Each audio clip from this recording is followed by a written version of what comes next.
अस्सलामुअलैकुम स्टूडेंट्स।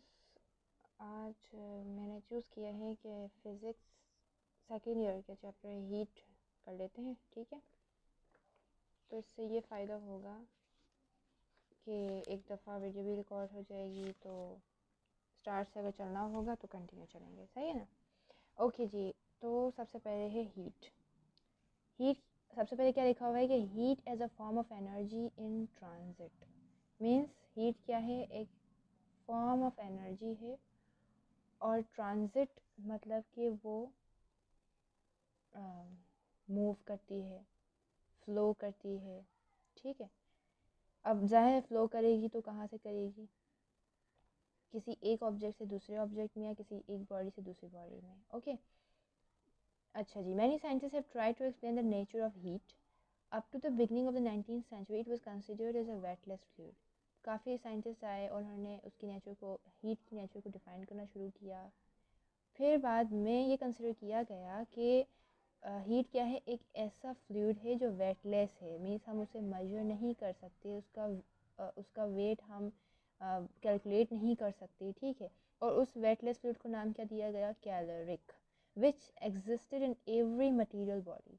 और वो हर बॉडी में कैलोरिक जो वेटलेस फ्लूइड है एग्जिस्ट करती है। Hot bodies were set to contain more caloric. जैसे आजकल हम बोलते हैं कि भाई ये बहुत गर्म है, ये है, वो है, तो उसको एक वर्ड नाम दे दिया गया कि भाई इसके पास कैलोरिक ज़्यादा है। क्यों? क्योंकि वो हॉट है। और अगर कोई कोल्ड है तो फिर बोलेंगे कि उसके पास कैलोरिक कम है। The caloric theory could explain satisfactorily many processes such as heat conduction and mixing of substances in calorimeter. Caloric theory को फिर मीन्स इसी के अंदर, कैलोरिक थ्योरी के अंदर काफ़ी सेटिस्फैक्ट्री एक्सप्लेनेशन दी गई, जिससे हमें क्या कुछ मिला कि हीट कंडक्ट कैसे होती है, सब्सटेंस के मिक्स करने से क्या होता है। तो ये सब किसकी मदद से हुआ, कैलोरी मीटर की मदद से हुआ, ठीक है। ओके जी, तो इससे हमें क्या मालूम हुआ कि कैलोरिक थ्योरी हमें दो चीज़ों से एक्सप्लेनेशन मिलती है हमें कैलोरिक थ्योरी में। एक हीट कंडक्शन की, हीट कंडक्ट कैसे होती है, और दूसरा कि सब्सटेंस के मिक्स करने से क्या होता है। इसकी बुनियाद पर हमने कैलोरी की एक्सप्लेनेशन की। ओके जी, the concept of heat fluid was challenged by Count Rumford. तो अब हमें यहाँ पर एक क्वेश्चन बन जाता है कि भाई सबसे पहले बंदा कौन था जिसने हीट फ्लूइड के बारे में कंसेप्ट दिया, या हीट के बारे में कंसेप्ट दिया, तो हम बोलेंगे काउंट रनफोर्ड।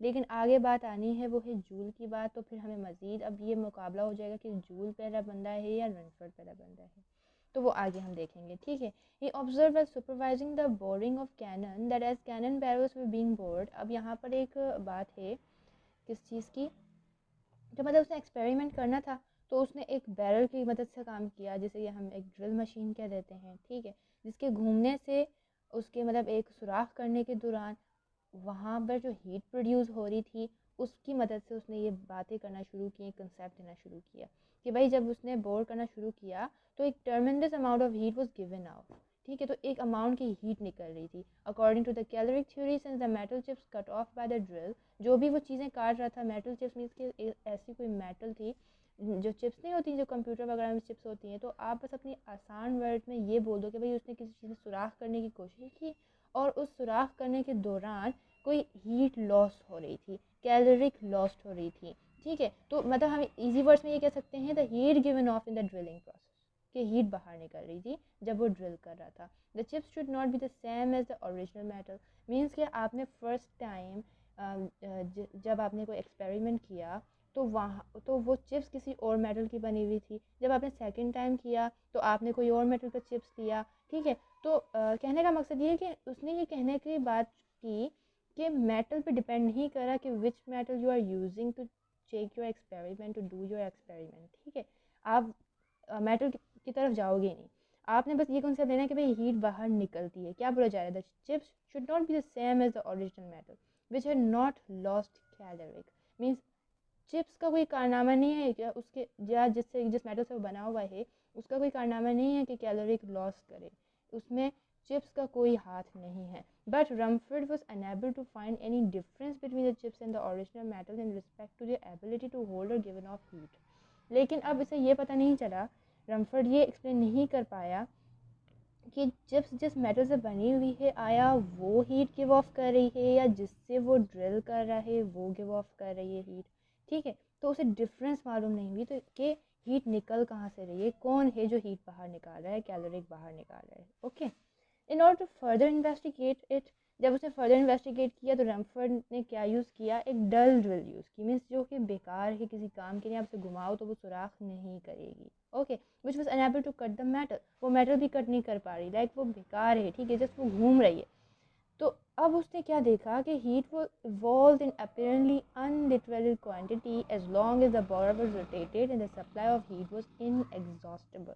तो उसने तब भी हीट निकलते हुए देखी, वो तब भी हीट निकाल रहा था जब वो रोटेट कर रहा था, even though it was not working properly, it was not able to cut any metal, फिर भी वो हीट निकाल रहा था। ही कंक्लूडेड, तो उसने ये कंक्लूजन निकाला that heat was due to the rotation of the borer and not from the metal itself. Means कि जिस मेटल की वो ड्रिल बनी हुई है या जिस मेटल की वो चिप्स बनी हुई है, तो उससे उन दोनों के मेटल से कोई हीट नहीं निकल रही। इनफैक्ट हीट कहाँ से निकल रही है, बोरर के रोटेट होने से। Means you have to do some work. इतना कौन सा हमें मैट्रिक में मिल चुका है या इतना कौन सा आपने फर्स्ट ईयर इंटर में लिया है कि यार किसी वर्क को करने से you will gain any kind of energy, है ना। तो भाई यहाँ पर ये वर्क है कि बोरर जो है वो रोटेट कर रहा है, बोरर जो है रोटेट कर रहा है, मेटल अपनी जगह पर कायम है, इनफैक्ट वो कट रहा है नहीं कट रहा, उसका उससे कोई लेना देना नहीं है। लेना देना किसका है, किसी चीज़ के रोटेट होने से, किसी चीज़ के मूव होने से you will gain the heat. Okay, अब ये यहाँ पर ये काम किसका था, रमफोर्ड का था। अब बात आती है as a result of the experiment and experiment perform by Joule, जो जूल ने एक्सपेरिमेंट किया और जो इसने रमफोर्ड ने किया था, the scientist came to interpret heat not as a flow of substance. तो इन दोनों ने ये बात, मतलब एक बात पर आके वो दोनों रुक गए, जूल और रमफोर्ड, कि भाई हीट जो है वो कोई फ्लो ऑफ सब्सटेंस नहीं है, मीन्स कैलोरिक नहीं है। हमने ऊपर कहा था ना कि अगर वेटलेस फ्लूइड है तो हमने उसका नाम दिया था कैलोरिक। तो यहाँ पर ये बात की जा रही है कि अगर आप किसी चीज़ को बोल रहे हो ना कि वो गर्म है या ठंडा है, तो वो कोई फ्लो ऑफ सब्सटेंस नहीं है, वो कोई फ्लो ऑफ सब्सटेंस नहीं है, बल्कि मतलब कैलोरिक नहीं है, बट इज ट्रांसफ़र, लेकिन वो ट्रांसफ़र होती है। ठीक है, मीन्स आप एक चीज़ ये देखो कि भाई फ्लूइड कोई चीज़ होती है,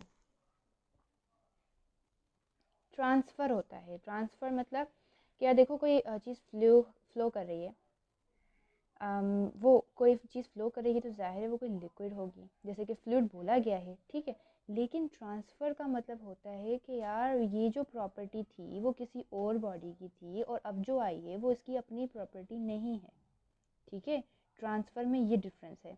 और फ्लो क्या होता है कि भाई फ्लूइड है ना, वो उसका मतलब होता है कि भाई वो कोई, आप सुनने वाला ये समझेगा कि भाई कोई लिक्विड चीज़ है।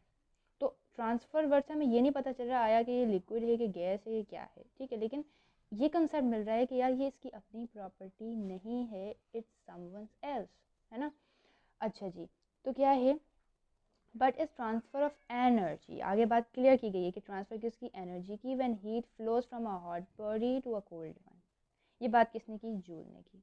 Okay, it is energy that is being transferred from the hot to the cold object. Thus heat refers to energy that is transferred from one body to another. तो हम heat किसे रेफर करेंगे, भाई heat क्या चीज़ है, हम बोलेंगे भाई ऐसी कोई एनर्जी है, एक ऐसी एनर्जी जो ट्रांसफ़र होती है किसी एक बॉडी से दूसरी बॉडी में।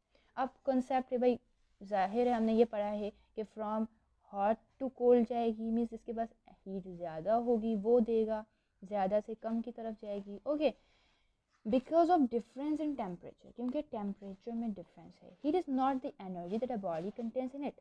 तो अब एक MCQs बनता है कि भाई कि क्या हीट मीन्स कि कौन सी ऐसी चीज़ है जो एक बॉडी की अपनी प्रॉपर्टी नहीं हो, तो हम क्या कहेंगे, दैट इज़ हीट। क्यों, क्योंकि फॉर एग्जांपल हमारे इर्द गिर्द अभी ठंडक हो गई, ठीक है, तो हमारी बॉडी भी ठंडी होने स्टार्ट कर जाती है, वी फील कोल्ड, तो दैट इज़ समवन्स प्रॉपर्टी, हम उस प्रॉपर्टी को अपना रहे हैं, उस प्रॉपर्टी का हिस्सा बनने की कोशिश करते हैं, and that is nature, because it move from hotter to cold one, ठीक है ना। तो ये जो कोल्डनेस थी वो हमारी प्रॉपर्टी नहीं है, ठीक है ना। तो heat is some kind of energy which is not the actual property of any object. It refers to the amount of energy transferred from hot to cold body. ये क्या है, जो ट्रांसफ़र होती है हॉट टू कोल्ड, वही बात घुमा फिरा के कर रहे हैं अब, ठीक है ना। अब मैं ऐसे ही पढ़ लूँगी, आप इंशाल्लाह समझ जाएंगे। Once the heat energy is transfer to body, it is converted one to internal energy of the body. अब जब एक दफ़ा वो हीट एनर्जी हमारी बॉडी में आ गई, या फॉर एग्ज़ाम्पल आपने एक फॉर एग्ज़ाम्पल मैं कहती हूँ कि हमने एक जूस बनाया और हमने फ्रिज में रखा, तो क्या हुआ, वो जूस आहिस्ता आहिस्ता ठंडा होता गया। तो वो जो हीटनेस हम बोल सकते हैं, ऑफ कोर्स वो हीटनेस क्या होगी, कोल्ड होगी, मतलब कि कंपैरेटिवली उसका टेम्परेचर कम होगा, तो इट इज़ गैनिंग दैट प्रॉपर्टी। तो वो प्रॉपर्टी उसकी क्या हो गई, इंटरनल एनर्जी, किसकी, जूस की, ठीक है। तो इंटरनल एनर्जी मीन्स आप जो भी चीज़ ट्रांसफ़र कर रहे हो किसी बॉडी में, तो वो internal energy of the body में क्या हो रही है, कन्वर्ट हो रही है। The internal energy is the sum of all the microscopic kinetic and potential energy of the molecules. Means आप